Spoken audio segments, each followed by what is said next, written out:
Do you ever wonder why some really questionable people run for president, while some more obviously qualified potential candidates don't?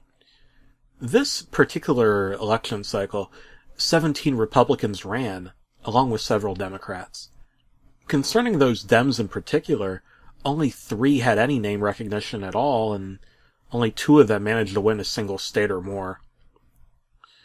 There are 2 particular possibilities for this. One is that the frontrunner, Hillary Clinton, was so popular and so powerful that almost nobody would be willing to run against her. It seems that this particular hypothesis can be tossed out, however, because her favorability ratings are catastrophically low.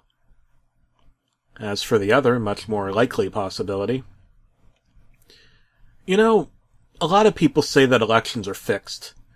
They say that there are massive corporate entities that decide who really wins or loses, and at the end of the day, you're left with someone who's as in favor of the people as a carnivorous wolf is in favor of assisting sheep. With that in mind, we have to ask ourselves, why is it this way? And how does this system sustain itself? All tall tales of Templars and assassins aside, it seems that people aren't capable of sustaining long-term collaboration with one another. Someone gets too greedy, someone else gets lost along the way because they didn't keep up with the desires of those in charge of the effort.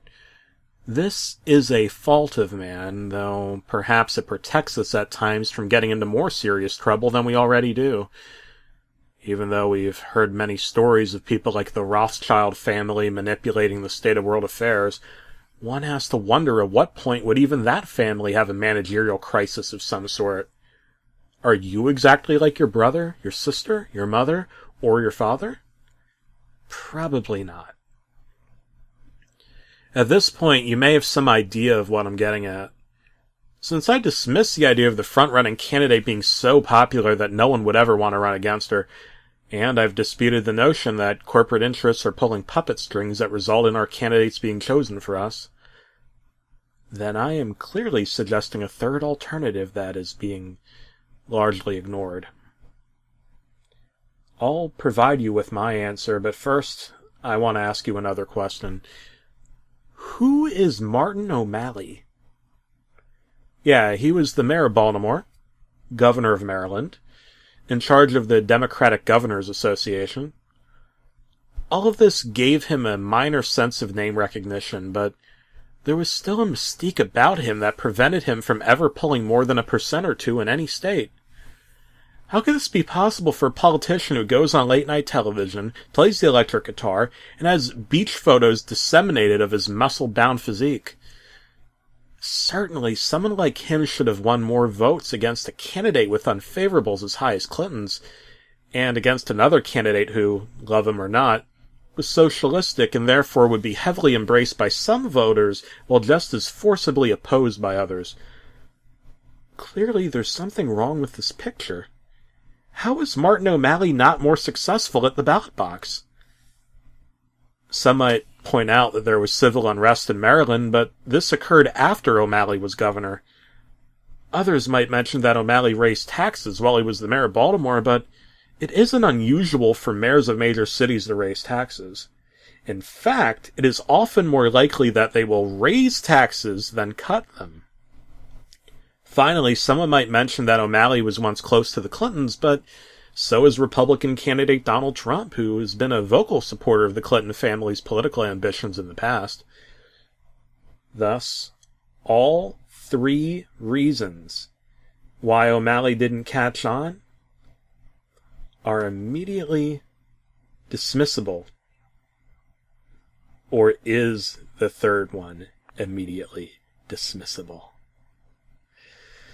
With all that said, every great puzzle holds an answer somewhere. Whether we're solving a dollar store jigsaw or trying to reconcile quantum mechanics with general relativity, there always is a solution. If there wasn't one, then there wouldn't be a problem to begin with. Such is law of the universe, and therefore one that directly applies to United States politics.